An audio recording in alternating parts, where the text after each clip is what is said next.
Shalom Bapak Ibu Saudara yang dikasihi Tuhan, kembali lagi bersama saya Joseph Andrian dalam YouTube channel Smart People Church dengan program Jesus Way. Dan saat ini saya mengajak Bapak Ibu Saudara untuk belajar lebih dalam tentang God's love. Itu melalui keintiman dengan Tuhan. Kasih Tuhan adalah kasih yang begitu dalam dan tidak terukur. Dan Tuhan menciptakan manusia menurut gambar dan rupanya. Seperti yang tercatat dalam Kejadian 1 ayat 26 ayat 27 sampai 27 berkata seperti ini.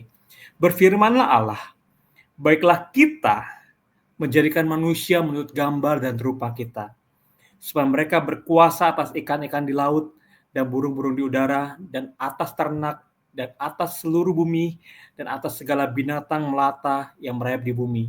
Maka Allah menciptakan manusia itu menurut gambarnya. Menurut gambar Allah diciptakannya dia, laki-laki dan perempuan diciptakannya mereka. Dan manusia diciptakan begitu sempurna menurut gambar dan rupanya.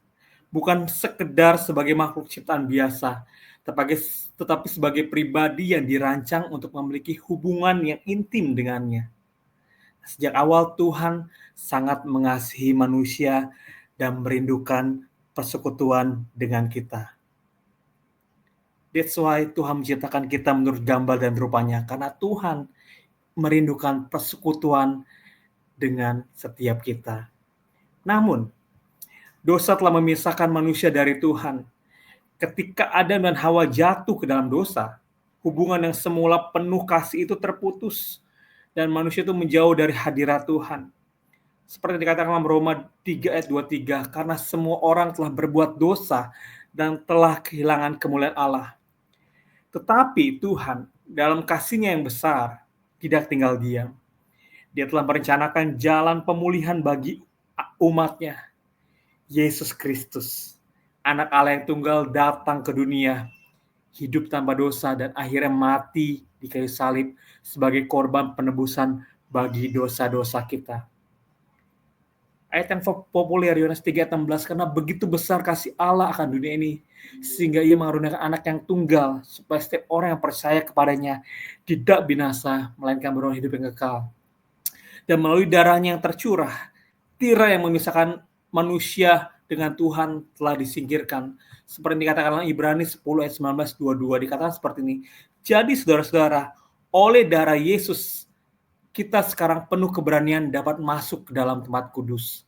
Karena ia telah membuka jalan yang baru dan yang hidup bagi kita melalui tabir, yaitu dirinya sendiri.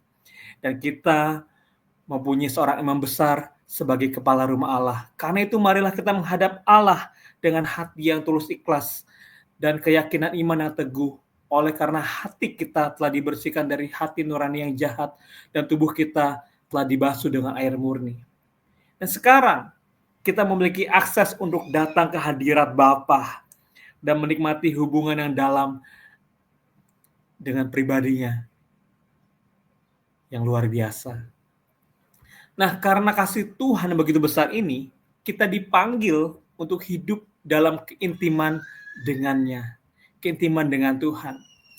Dan keintiman dengan Tuhan ini bukan hanya sekedar sebuah konsep, tetapi sebuah lifestyle, sebuah gaya hidup di mana kita terus-menerus bersekutu dengannya. Melalui apa Bapak Ibu Saudara? Melalui doa, pujian, penyembahan, dan merenungkan firman-Nya. Dan hari ini kita akan membahas bagaimana kita dapat mengalami kasih Tuhan yang luar biasa ini melalui keintiman dengannya. Poin yang pertama, kasih Tuhan begitu besar dan tak bersyarat. Kasih Tuhan tidak berdasarkan siapa kita atau apa yang kita lakukan, tetapi berdasarkan siapa Dia, yaitu Tuhan yang mengasihi kita tanpa syarat. Tuhan yang mengasihi kita dengan kasih yang kekal.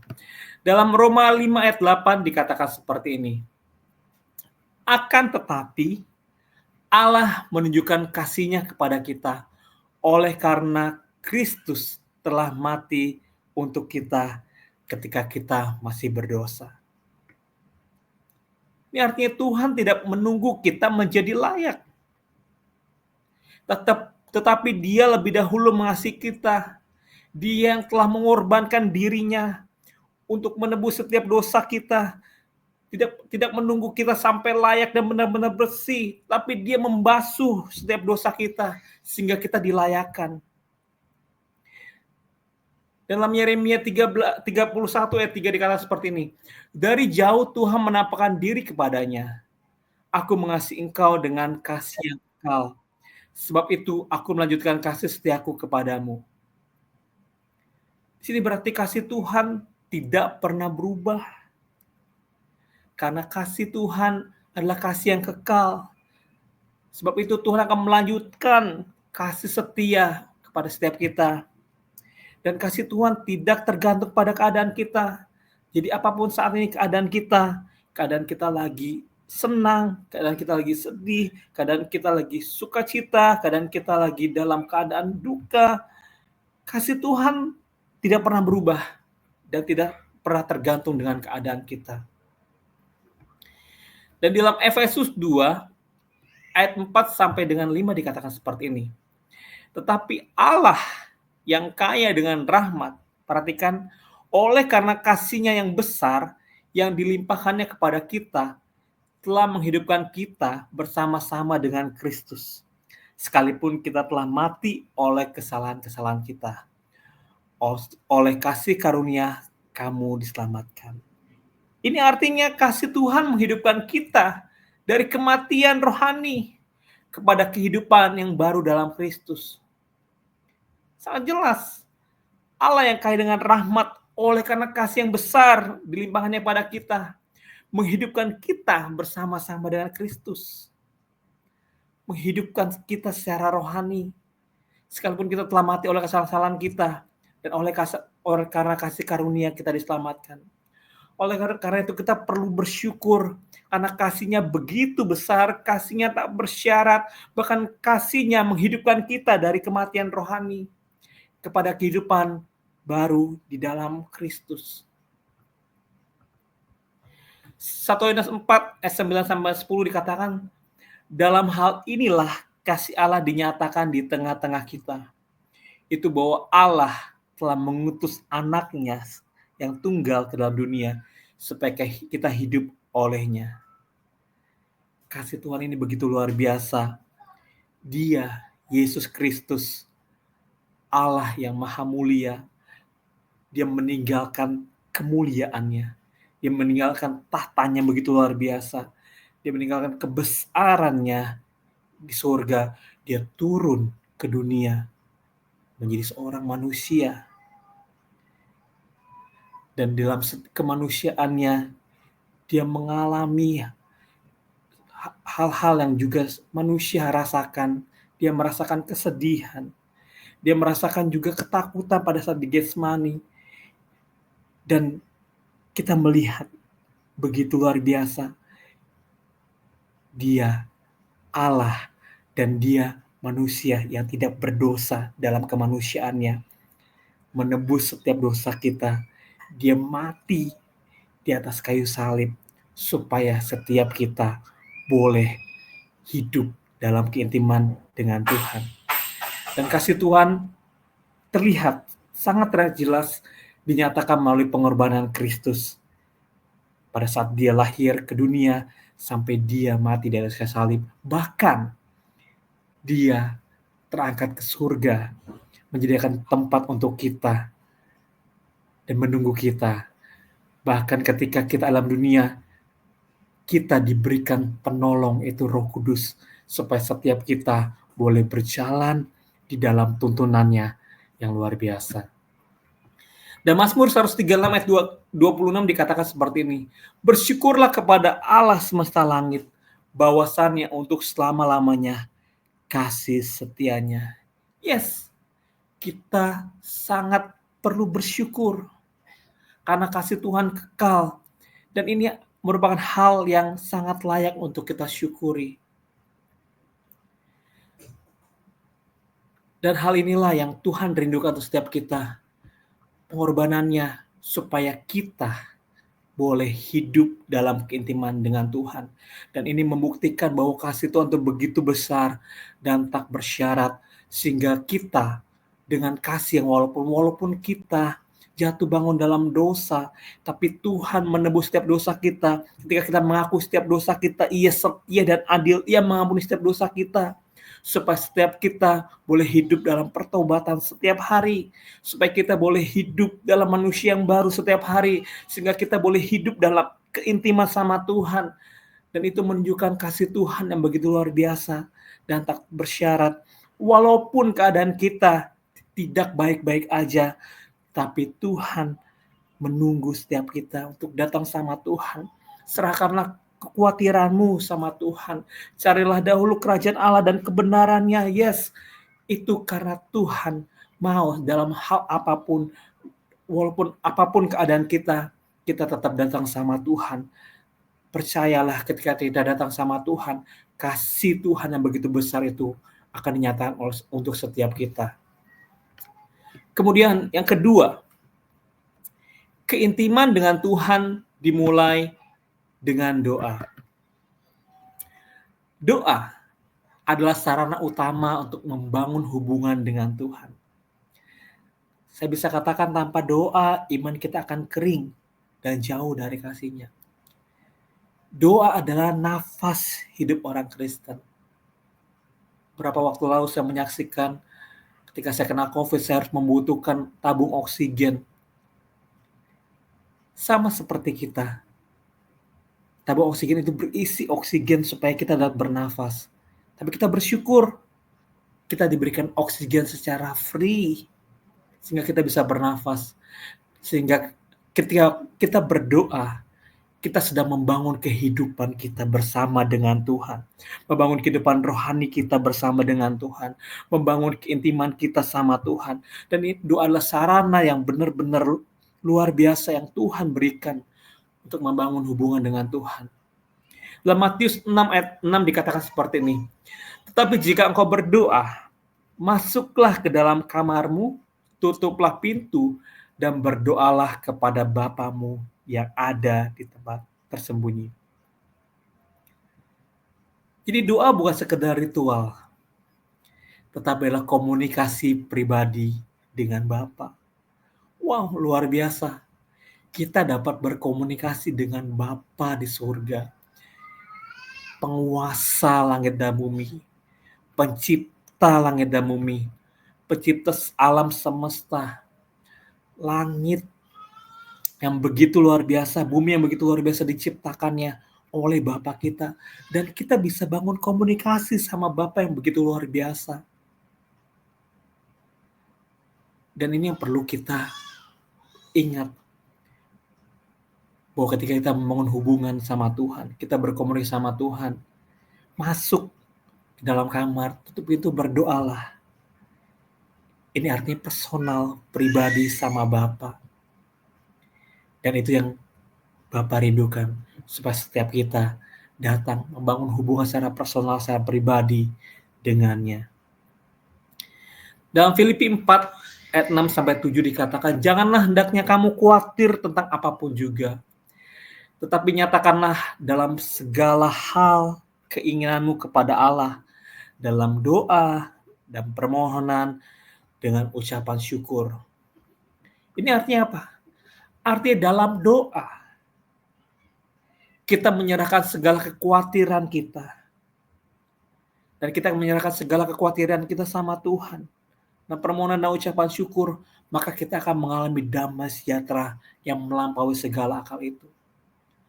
Oleh karena itu saat ini engkau yang mungkin sedang mengalami masalah, yang mungkin engkau berkata, Tuhan aku udah gak sanggup lagi, Tuhan masalah ini terlalu besar buat aku. Saya mau katakan, jangan khawatir.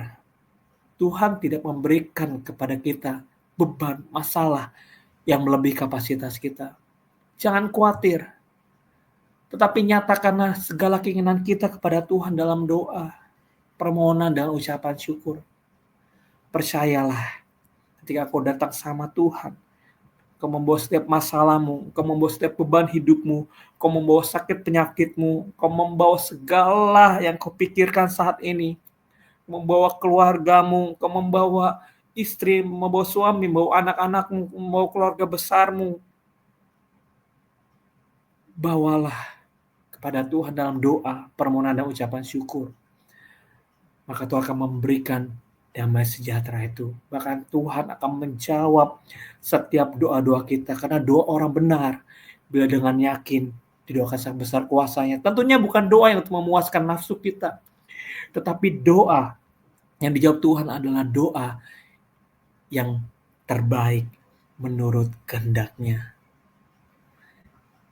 Dalam 1 Tesalonika 5 ayat 16 sampai 18 dikatakan, bersukacitalah senantiasa, tetaplah berdoa, mengucap syukurlah dalam segala hal. Jadi doa harus menjadi sebuah gaya hidup, menjadi sebuah lifestyle, bukan hanya sekedar kebiasaan sesekali. Bukan kita bangun tidur doa karena kebiasaan, bukan karena kita makan kita doa karena kebiasaan, bukan karena kita mau tidur doa karena kebiasaan, tapi menjadi gaya hidup. Ketika kita bangun, kita berkata, terima kasih Tuhan untuk nafas hidup yang Kau berikan. Terima kasih buat hari yang baru, buat rahmat Tuhan yang selalu baru setiap pagi. Dan ketika kita dalam perjalanan, ke dalam aktivitas kita, ke kantor kita, ke usaha kita bangun komunikasi sama Tuhan, kita berbicara sama Tuhan. Terima kasih Tuhan buat perjalanan ini. Terima kasih Tuhan, Kau sudah sediakan berkat-berkat yang terbaik untukku, untuk orang-orang yang di sekitarku, sehingga aku menjadi berkat.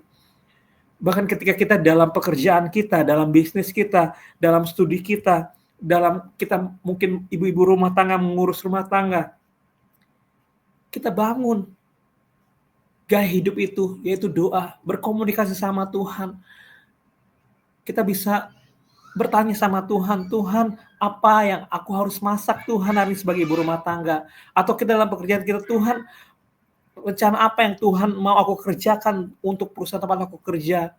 Atau kita bisa sebagai bisnismen, Tuhan, apa planning Tuhan, visi Tuhan yang mungkin Kau menyatakan hari ini Tuhan atasku. Dan ketika doa itu menjadi sebuah gaya hidup, maka dimanapun seperti nafas, kita akan selalu menggemakan doa kita. Kita akan selalu bangun komunikasi itu dengan Tuhan. Seperti halnya nafas itu. Ketika kita mulai kita bernafas, artinya kita hidup. Artinya ketika kita berdoa, artinya kita membangun kehidupan kita sama Tuhan. Jadi doa harus menjadi gaya hidup, bukan sekedar kebiasaan sesekali. Di dalam Yeremia 29 ayat 12 dikatakan seperti ini. Dan apabila kamu berseru dan datang untuk berdoa kepadaku, maka aku akan mendengarkan kamu. Yes, ketika kita berseru dan datang berdoa sama Tuhan, maka Tuhan akan mendengarkan setiap doa kita. Tuhan mendengar dan merespon setiap doa kita. Kuncinya berseru. Ketika dalam pergumulan kita berseru, Yesus tolong aku. Ketika kita dalam sakit penyakit, Yesus sembuhkan aku. Ketika kita dalam pergumulan untuk keluarga kita, Yesus tolong keluargaku. Ketika kita dalam pergumulan di tengah pekerjaan kita, bisnis kita, kita berseru, Yesus buka jalan untukku. Dan datang kepada Tuhan. Maka Tuhan akan mendengarkan kamu. Mendengarkan setiap kita, mendengarkan setiap doa saya dan saudara. Tuhan mendengar dan merespon setiap doa kita.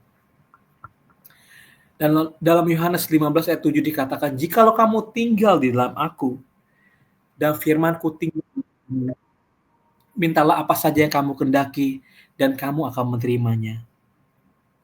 Keintiman dengan Tuhan dalam doa membawa jawaban atas kebutuhan kita.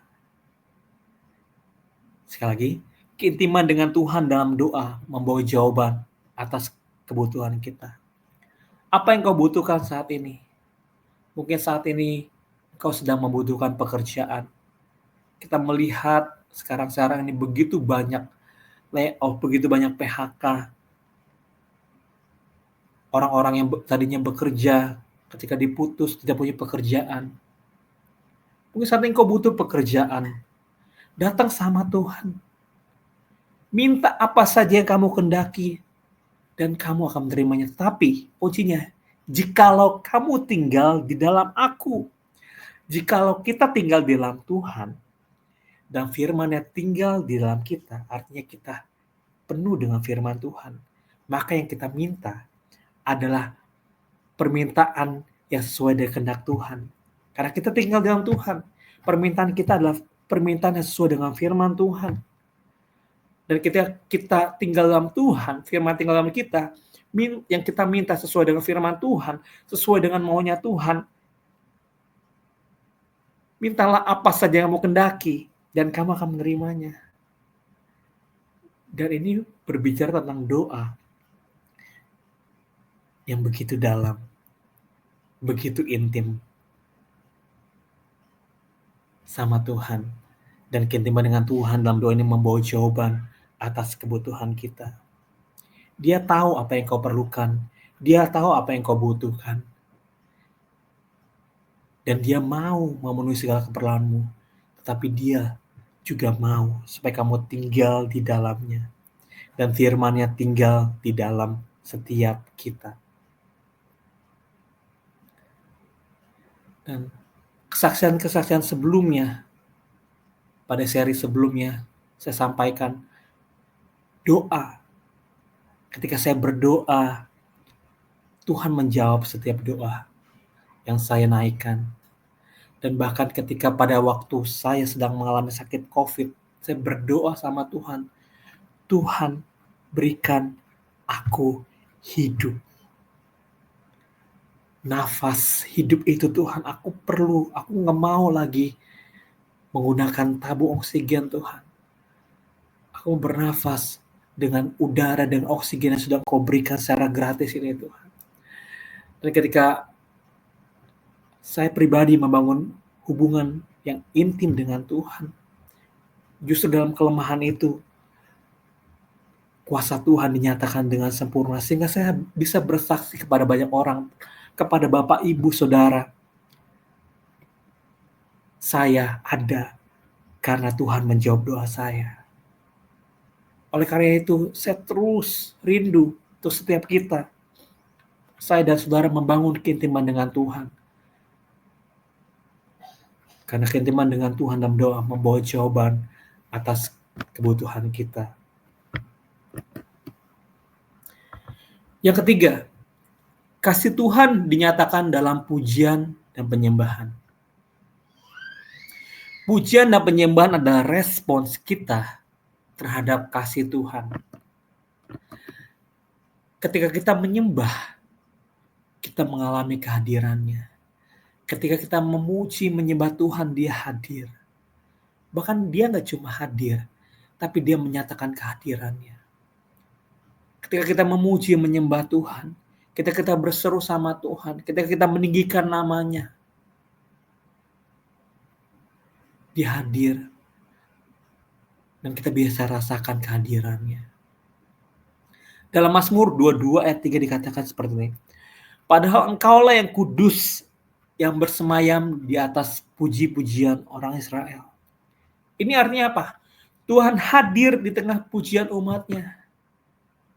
Ketika kita memuji Tuhan, dimanapun, apapun, dan kapanpun, ketika kita memuji Tuhan, dia bersemayam di atas pujian-pujian umatnya. Berbicara pujian penyembahan tidak harus di gereja kita memuji Tuhan. Mungkin dengan peralatan yang lengkap, dengan drum, dengan keyboard, dengan gitar, dengan bass, dan alat-alat musik lainnya. Tapi kita bisa memuji Tuhan, menyembah Tuhan di dalam rumah kita, di dalam kamar kita. Kita berkata, terima kasih Tuhan. Kita berkata, sebab Kau besar Tuhan, perbuatanmu ajaib. Kita bisa bernyanyi, terima kasih Tuhan Yesus.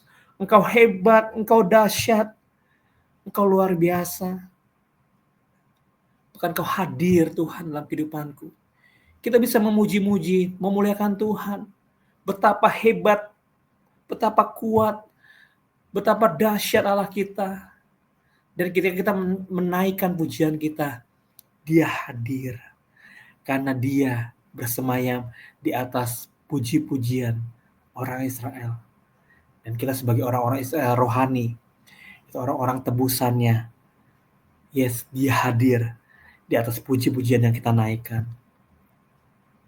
Dan dalam Mazmur 100 ayat 4 dikatakan, masuklah melalui pintu gerbangnya dengan nyanyian syukur, ke dalam pelatarannya dengan puji-pujian, bersyukurlah kepadanya dan pujilah namanya.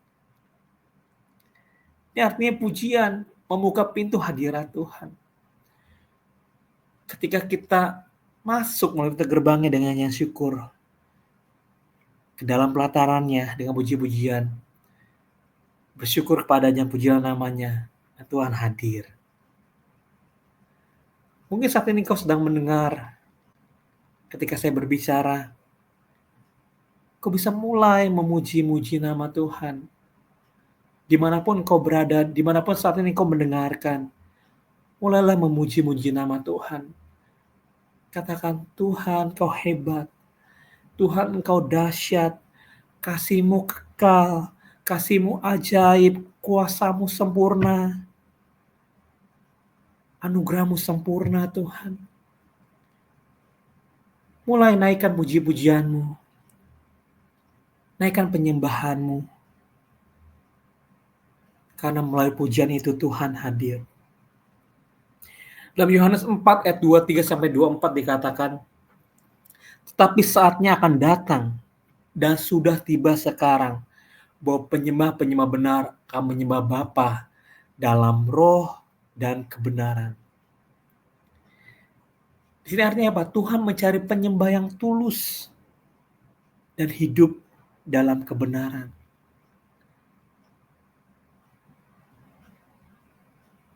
Dan saya yakin dan percaya itu adalah setiap kita, Bapak, Ibu, Saudara, dan saya yang telah ditebus oleh darah Yesus Kristus, yang menyembah dengan tulus dan hidup dalam kebenaran. Dan ini yang Tuhan mau, supaya kita menyembah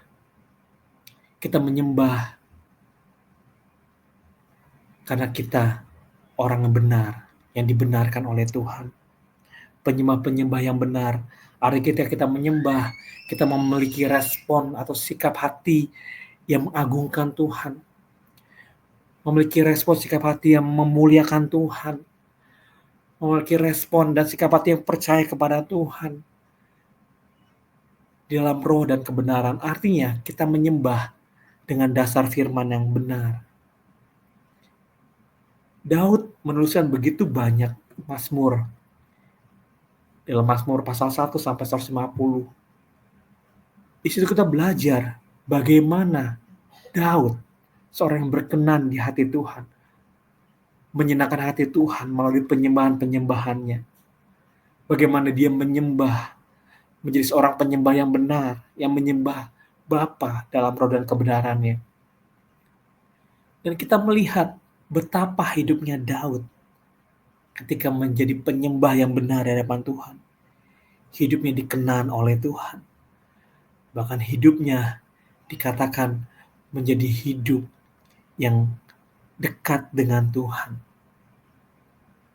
Dan Mazmur 150 ayat 6, dan Mazmur Daud dikatakan seperti ini, biar segala yang bernafas memuji Tuhan, haleluya. Dan semua yang hidup dipanggil untuk memuji Tuhan. Saya dan saudara, Bapak, Ibu semua, kita yang hidup dipanggil untuk memuji Tuhan. Mari untuk setiap kita, angkat suaramu, angkat hatimu, sembah Dia, puji Dia, katakan haleluya, katakan terpujilah Tuhan. Dan ketika kita dalam suatu pergumulan yang berat mungkin, dan ketika kita berkata haleluya, di situ ada kuasa. Ketika kita dalam masalah, ketika kita mengagungkan Tuhan, artinya kita sedang membesarkan nama Tuhan. Kita tidak sedang membesarkan masalah kita, tetapi kita berkata kepada Tuhan, haleluya, terpujilah Tuhan. Kita sedang membesarkan nama Tuhan, memuliakan nama Tuhan, sehingga masalah-masalah kita itu akan terlihat kecil. Karena fokus kita bukan pada masalah kita, tapi fokus kita untuk memuliakan nama Tuhan. Dan kita begitu percaya ketika datang sama Tuhan, minta apapun juga, maka Tuhan akan menjawab setiap doa kita. Dan dalam Yesaya 61 ayat dikatakan seperti ini, untuk memberikan kepada mereka perhiasan kepala ganti abu, minyak untuk bersukacita ganti berkabungan, nyanyian pujian ganti semangat yang pudar. Ini artinya pujian mengubah keadaan hati kita, membawa sukacita. Ketika kita dalam pergumulan,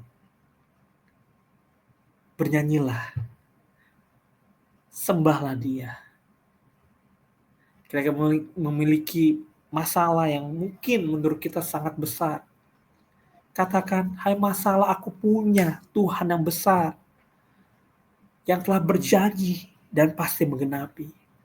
Mungkin kita dalam pergumulan yang begitu berat dengan keluarga kita. Mari perkatakan pujian, katakan terima kasih Tuhan. Ku percaya Engkau memenuhi segala keperluanku menurut kekayaan dan kemuliaan-Nya. Ada begitu banyak pujian yang dapat kita naikkan. Ada begitu banyak penyembahan, kata-kata penyembahan yang bisa kita naikkan sama Tuhan. Dan ketika kita memiliki respon atau sikap hati menyembah, itu mengubahkan keadaan hati kita dan membawa sukacita. Dan saya mengalami betapa Tuhan luar biasa. Ketika saya dalam keadaan lemah, sangat lemah, saya datang sama Tuhan. Saya mainkan piano saya atau gitar. Saya datang sama Tuhan. Saya menyembah Tuhan. Saya memuliakan nama Tuhan. Saya berseru sama Tuhan. Sehingga saya mengalami kemenangan demi kemenangan. Kita bersyukur buat setiap pujian dan juga penyembahan yang Tuhan juga sudah ciptakan untuk setiap kita, agar kita memuliakan nama Tuhan melalui pujian dan penyembahan itu. Mari saat ini, Tuhan gak perlu suara yang merdu. Tuhan gak perlu suara kita yang bagus. Gak peduli orang bilang suara kamu jelek, suara kamu sumbang, false. Karena Tuhan melihat hati kita. Karena Tuhan, ketika kita menyembah Tuhan dengan segala kesederhanaan kita, Dia disenangkan. Ketika Dia disenangkan, maka kita minta apapun aja, kita akan menerimanya. Dan kita melihat begitu banyak orang, artis-artis yang ada dengan suara yang merdu, suara yang digunakan untuk nafsunya, untuk kepuasan dirinya, untuk popularitasnya. Tetapi setiap kita memiliki suara mungkin yang terbatas. Tapi kita memuji Tuhan, menyembah Tuhan, dan Tuhan sangat senang dengan hal itu. Dan tentunya juga sebagai seorang worshipers, mengajak Bapak Ibu Saudara juga untuk terus belajar. Ketika kita rindu untuk melayani Tuhan, menjadi worship leader, singers, tentunya kita perlu juga mengasah skill kita. Perlu juga kita belajar vokal. Karena kita akan membawa begitu banyak jemaat datang sama Tuhan. Tentunya kalau di kamar, dengan suara kita terbatas, no worries. Tapi ketika kita sudah dalam satu pelayanan, tentunya kita perlu belajar. Karena belajar ada wujud kerendahan hati. Kita mau belajar tentang vokal, kita mau bernyanyi bagi Tuhan, kita mau belajar tentang bermain musik. Dan saya mau saksikan Ketika saya memulai pelayanan saya belajar sebelumnya pada waktu, saya ingat sekali saya pada waktu SMP, saya belajar keyboard sama papa saya. Jadi diajarin kunci dasar gitu kan ya. Kalau misalnya di Do sama dengan C, diajarin C, F sama G gitu. Dan dari situ saya rindu terus belajar. Karena apa? Karena ketika saya belajar, artinya saya sedang belajar untuk rendah hati. Saya sedang belajar untuk menyenangkan hati Tuhan dengan apa yang saya pelajari. Dan waktu itu papa saya kasih les private untuk belajar piano. Singkat cerita, saya belajar waktu itu sekitar 2 tahun. 2 tahun dengan permainan saya yang biasa aja, saya mulai beranikan diri untuk melayani Tuhan. Saya melayani Tuhan sebagai seorang keyboardis waktu itu, sebagai seorang pemain piano. Dan saya bermain di, waktu itu kita bilangnya remaja ya, di komisi remaja. Saya bermain, mungkin ketika saya pertama kali melayani, ada kesalahan yang saya lakukan dalam melayani. Dan itu bikin saya makin belajar. Dan bahkan ketika saya mulai terus melayani, dengan kesalahan yang ada saya juga perbaiki, saya juga terus berlatih. Nah ini kata kuncinya, berlatih. Sebelum saya melayani, saya udah dengerin lagunya, saya udah cari-cari chordnya kemana. Saya berlatih. Dan itu saya coba lakukan. Bukan untuk manusia, tapi seperti untuk Tuhan saya melakukannya. Dan singkat cerita, saya melayani dari SMP, Tuhan bawa saya terus untuk setia karena kebaikannya. Karena saya merasa Tuhan udah terlebih dahulu mengasihi saya. Karena Tuhan udah sangat sayang saya. Jadi saya mau merespon dengan melayaninya. Dan singkat cerita saya melayani, waktu itu saya di daerah Kabupaten Karawang. Dan pada akhirnya ketika saya SMA di Jakarta, saya masih pulang pergi Jakarta Karawang untuk melayani. Dan kemudian pada saat saya kerja, saya mulai tertanam di satu gereja lokal di Jakarta. Dan saya juga setia untuk melayani. Dan saya ingat pada Agustus lalu 2024, saya melayani. Tentu bukan karena saya hebat, no. Tapi karena Tuhan Yesus yang sangat hebat mempercayakan saya melayani di Symphony Worship Family. Saya melayani begitu banyak jiwa. Saya melayani Tuhan. Dimulai dari hal yang kecil. Ketika saya melayani di remaja pada saat SMP, kemudian saya terus setia melayani. Tentu kita perlu belajar supaya kita boleh memuliakan Tuhan dengan talenta apa yang Tuhan percayakan sama kita. Dan saat ini saya mau ajak Bapak Saudara, mari bawa pujian penyembahanmu. Mungkin kau bisa memainkan alat musik, mungkin kau bisa bernyanyi, atau mungkin kau juga terbatas dalam melayani, atau terbatas dalam memuji dengan suara yang terbatas, dengan skill yang terbatas. Datang sama Tuhan, minta sama Tuhan. Tuhan berikan aku, Tuhan, talenta yang seperti yang kau mau, Tuhan. Dan saya begitu yakin Tuhan sudah memberikan setiap kita talenta secara khusus, spesifik, untuk kita buat untuk menyenangkan hatinya. Mari, nyatakan pujian dan penyembahanmu.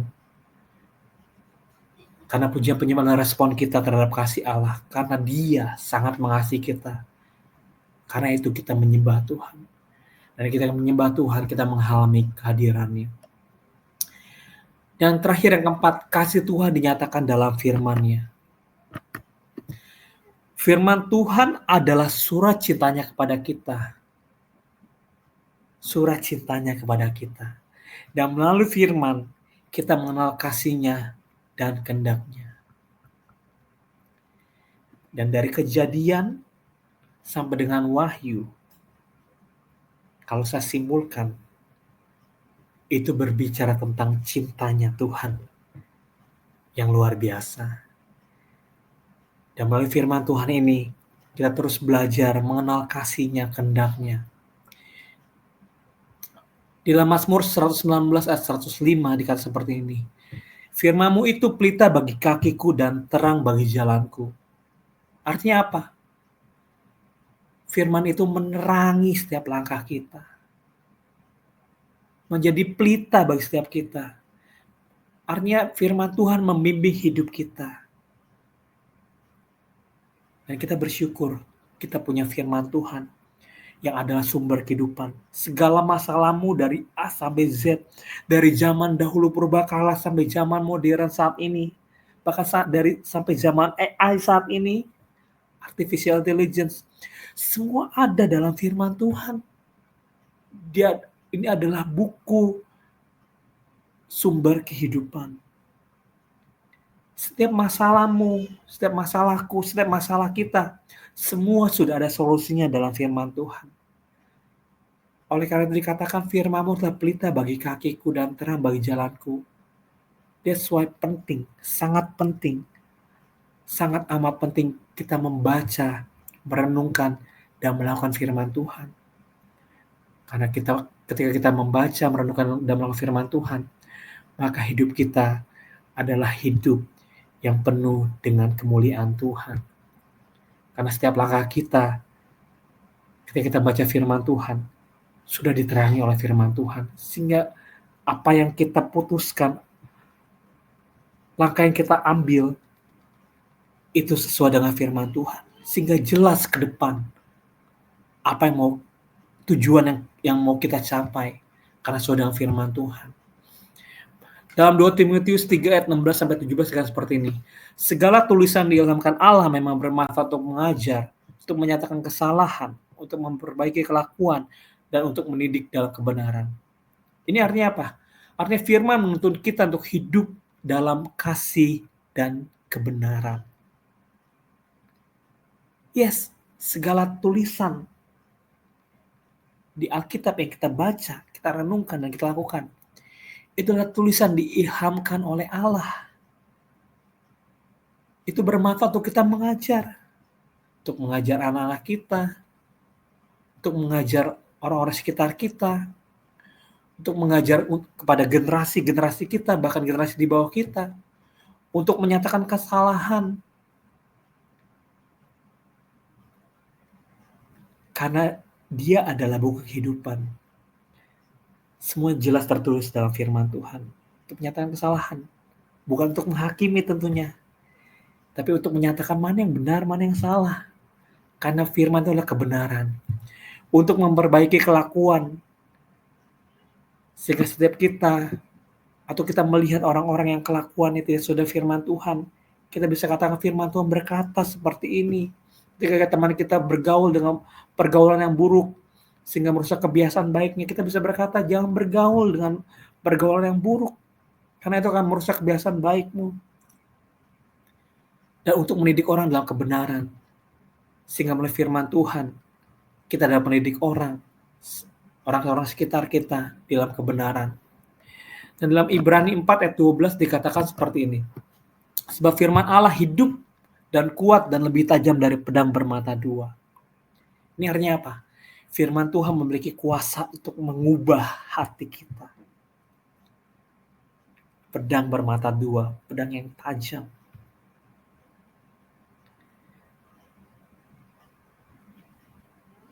Itulah firman Tuhan. Memiliki kuasa untuk mengubahkan hati kita.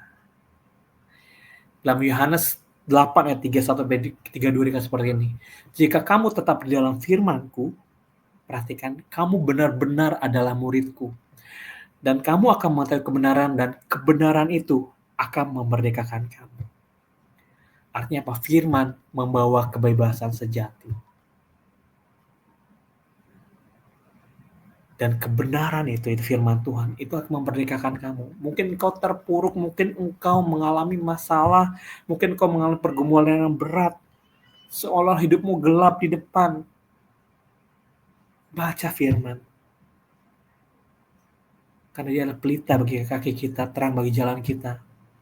Dan kita membaca firman Tuhan adalah kebenaran, itu akan memperdekakan kita dan membawa kita kepada kebebasan sejati.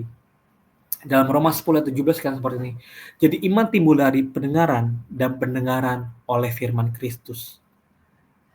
Iman timbul dari pendengaran dan pendengaran oleh firman Kristus. Ketika Bapak Ibu Saudara mendengar renungan-renungan yang disampaikan dalam YouTube channel Smart People Church dan berbagai program yang ada, ketika engkau sedang mendengar firman Tuhan, maka iman itu timbul.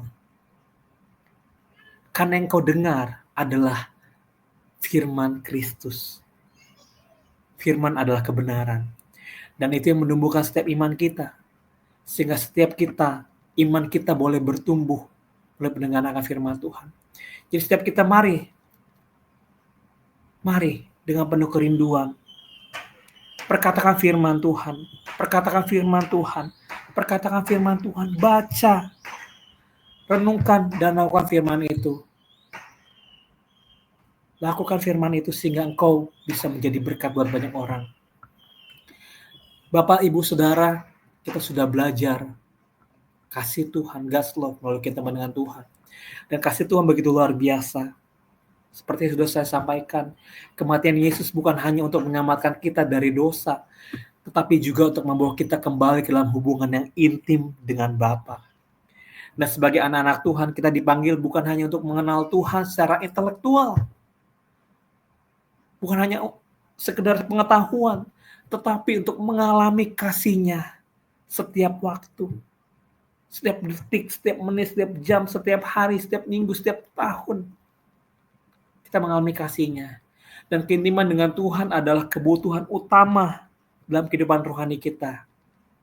Dan saya mau katakan, tanpa keintiman dengan Tuhan, kita akan mudah goyah dan terombang-ambing oleh keadaan dunia ini. Namun ketika kita berjalan dekat dengan Tuhan, melalui apa aja? Melalui doa, pujian, penyembahan, dan firman-Nya, kita akan semakin mengerti betapa besarnya kasih Tuhan. Dan kita akan mengalami kedamaian serta sukacita yang melampaui segala pengertian, segala akal kita. Mari Bapak, Ibu, Saudara, saya mau ajak setiap kita, mari kita ambil komitmen untuk hidup semakin dekat dengan Tuhan. Jadikan doa sebagai nafas hidup kita. Jadikan doa sebagai alat kehidupan kita, sebagai nafas hidup kita. Dan pujian penyembahan sebagai gaya hidup. Serta firman Tuhan sebagai fondasi iman kita. Dan biarlah kasih Tuhan yang luar biasa ini semakin nyata dalam kehidupan kita. Dan melalui hidup kita, orang lain juga dapat melihat kasih Tuhan yang sejati.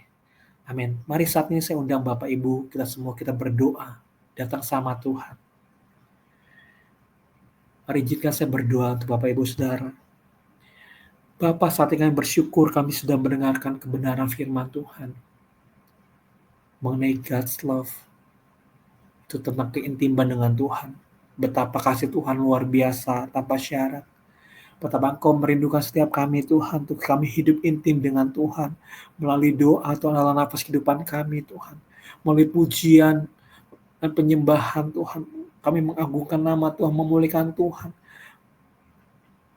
Sebagai wujud kami mengasihi Tuhan. Karena Engkau sudah terlebih dahulu mengasihi kami. Bahkan Engkau mencurahkan darah-Mu, mengorbankan diri-Mu untuk kami Tuhan Yesus. Sehingga kami memiliki akses Tuhan untuk datang kepada Bapa. Sehingga kami memiliki Tuhan akses untuk setiap waktu kami boleh datang kepada Bapa. Dan biarlah juga Tuhan kami boleh hidup dalam kebenaran firman Tuhan. Biarlah Tuhan Kau bawa kami pada keintiman semakin dekat, semakin melekat kepada Tuhan. Karena kami tahu Tuhan, di dunia yang gak lagi baik-baik aja ini Tuhan. Keintiman itu yang akan membuat kami kuat. Keintiman itu yang akan membuat kami semakin mengerti bahwa hanya Engkaulah satu-satunya yang dapat kami andalkan Tuhan. Terima kasih Tuhan Yesus Masih Roh Kudus untuk Bapak Ibu Saudara yang mendengar Tuhan. Yang selalu mengalami masalah, mengalami pergumulan, mengalami sakit penyakit, mengalami Tuhan jalan yang buntu mungkin Tuhan. Mengalami apapun Tuhan. Mereka perlu Tuhan. Dan biar saat kami mau datang Tuhan membawa setiap mereka Tuhan. Membawa setiap kami Tuhan. Di dalam nama Tuhan Yesus Kristus, yang lemah dikuatkan, mengalami masalah diberikan Tuhan jalan keluar, yang sakit disembuhkan di dalam nama Tuhan Yesus, yang juga mungkin sakit secara rohani Tuhan, dibangkitkan di dalam nama Tuhan Yesus Kristus. Dan setiap ekonomi, setiap keluarga yang ada Tuhan, setiap pribadi Tuhan, dipulihkan Tuhan, dicukupkan segala sesuatunya Tuhan. Yang percaya Tuhan, dengan keintiman itu kami akan berjalan semakin kuat, bahkan kami akan hidup dalam kerenanan Tuhan. Karena kami hidup dalam keintiman sama Tuhan, sehingga kami tahu akan menjadi rahasia Tuhan. Sehingga kami tahu Tuhan apa yang menjadi agendanya Tuhan. Sehingga kami tahu Tuhan dan menyadari apa menjadi planningnya Tuhan kehidupan kami Tuhan. Sehingga kami bisa mencapai destinimu Tuhan. Di dalam nama Tuhan Yesus Kristus, kami serahkan seluruh kehidupan kami Tuhan. Dan biarkan kami boleh hidup intim, semakin intim dengan Tuhan dalam setiap kehidupan kami Tuhan. Di dalam nama Tuhan Yesus Kristus kami berdoa dan mengucap syukur. Haleluya. Amin. Terima kasih Bapak Ibu dan saudara sekalian. Tuhan Yesus memberkati.